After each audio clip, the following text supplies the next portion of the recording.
Yo, what's going on, guys? It's Steve. I was gonna make this video in my room, but I'm gonna go off on this guy. I've never, and by the way, I'm parked right on Main Street, so you're gonna hear cars going by, but I can't do this in my dorm because I'm gonna absolutely go off. I'm so sick and tired of seeing this complete nonsense when it comes to people that think they know about basketball. Now, I know I mess around a lot, and I know I joke around a lot, and I pretend like, oh, you know, I say some funny stuff. I do that on purpose to be entertaining, but I actually understand basketball, and I actually know a lot about basketball. And this complete moron, okay? I'm gonna link the video so you guys can watch it yourself. Don't go dislike it. Don't hate on him. You know, he makes decent videos. You know, I watched some of his other videos. You know, they're not right, but you know, his quality is good, the editing is good, and he has an upside. Okay, so don't go dislike the video or whatever, but you know, this is the most absolute ridiculous thing I've ever seen. Why Carmelo Anthony's the most underrated player of excuse me, he's the most overrated player of all time. Alright, so this is the first thing he says. Carmelo Anthony is the most overrated player because he's really not that great of a scorer. And what he does is he looks at points per game to judge if he's a great scorer. Let this truck go by. Yup. He looks at points per game to see if he's a great scorer. Okay, so just by judging off of that, who's a better scorer, LeBron James or Kevin Durant? LeBron averages 0.3 higher than Kevin Durant, so is LeBron better?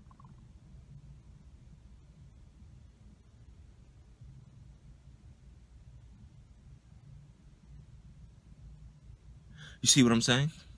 It makes absolutely no sense. This guy, he compared him to Steph Curry, Kobe, LeBron, KD, and James Harden. Okay, and he said, oh look, Melo has the lowest points per game compared to everyone else. He's not that great of a scorer. People don't call Melo a great scorer because of how high he can score. It's because his versatility. He is the most flexible, versatile player, in NBA history. This dude can bring the ball up the court, dribble, take you off the dribble, sidestep, the quickest jab step ever. His skill set on offense we've never seen anything like it. His shooting ability, his driving ability, his dunking ability, his layup ability, his back to the basket, facing up, size out, left shoulder turnaround, right shoulder turnaround. We've never seen anything like it before. He's overrated because he's not that great of a scorer because he only averages 25 for his career. Are you kidding me? This dude, he looked at the highest point per game output for one season throughout an entire year. I mean, for their entire career. So what's more important? Someone that has one season where they average 30, or someone that has 15 seasons where he averages 25 points per game and never averages under 20 for his entire career? Which one's more important?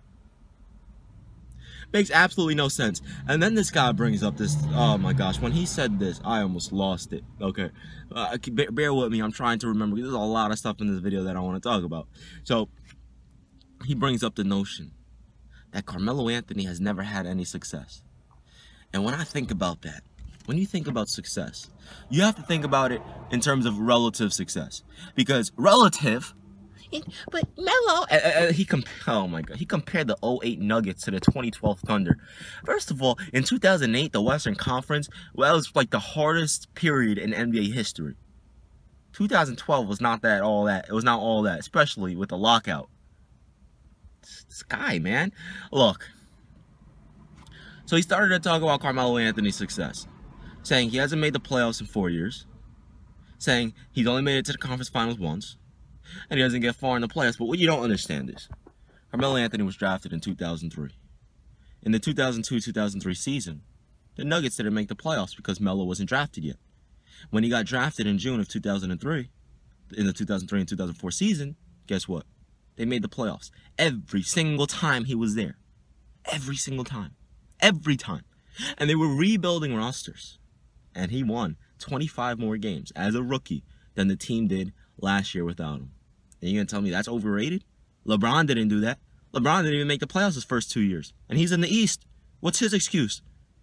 Melo averaged 21, 7, and 3 his rookie season. Made the NBA playoffs. But LeBron James gets Rookie of the Year? You kidding me?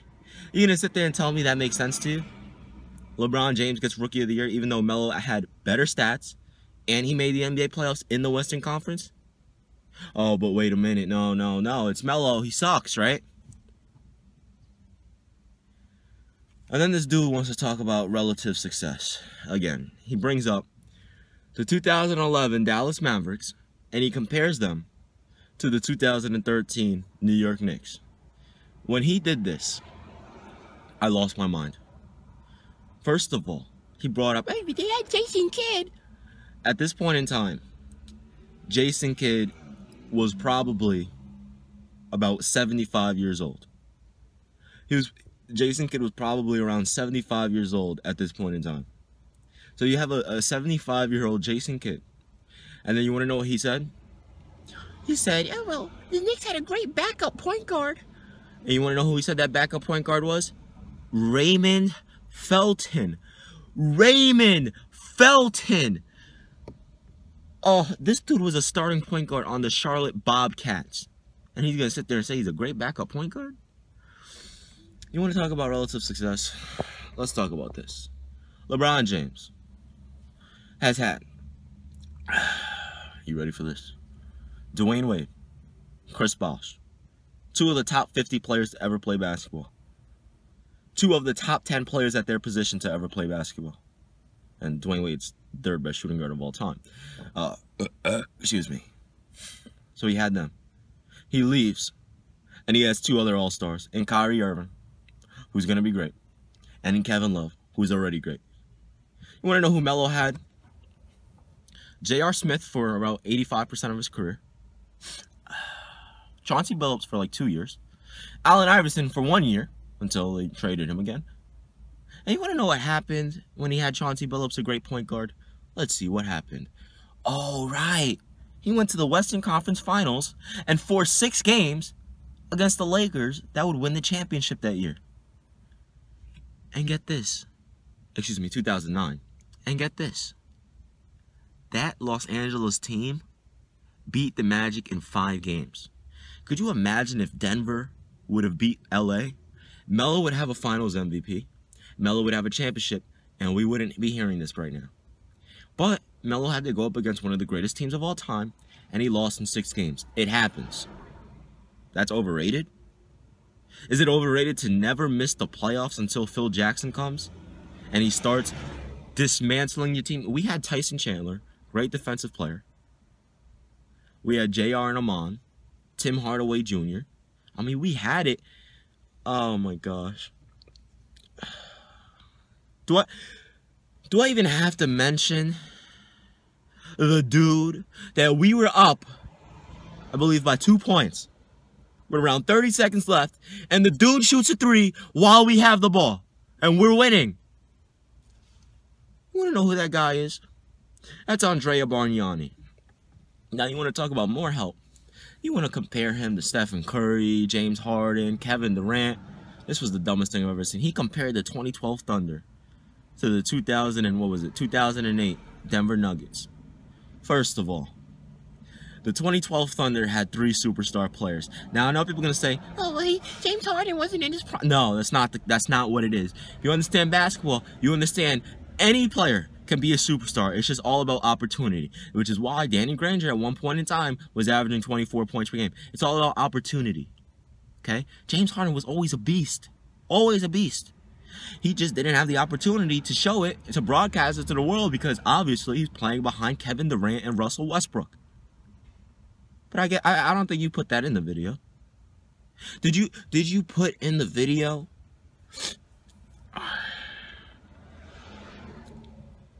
Should I say it? Should I say it?